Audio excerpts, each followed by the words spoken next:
Trigon was a ball game played by the ancient Romans. The name derives from Greek tau rho iota gamma omega nu omicron sigma, three-cornered, triangular, and it may have been a romanized version of a Greek game called tau rho iota gamma omega nu. It was a type of juggling game, probably involved three players standing in a triangle and passing a hard ball back and forth, catching with the right and throwing with the left hand. Besides the three players, called trigonali, there were also assistants called pilecripi, who kept score and retrieved runaway balls. Description in the Satyricon. Petronius's Satyricon has a description of a ball game usually assumed to be trigon, although its name is never mentioned. The bald old man Trimalchio is playing with a couple of young curly-haired slave boys.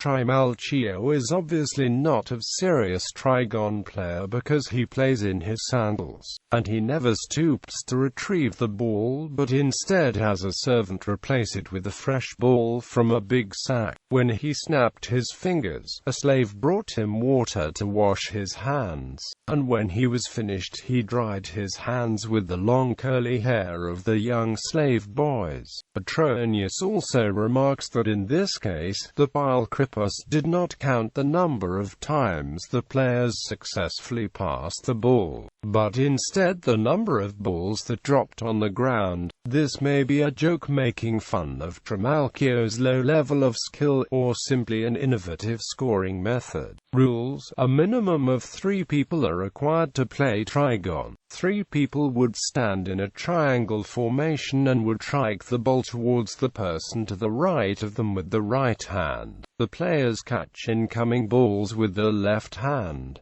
Trigon was usually played with more than one ball. More than 3 people could participate in trigon.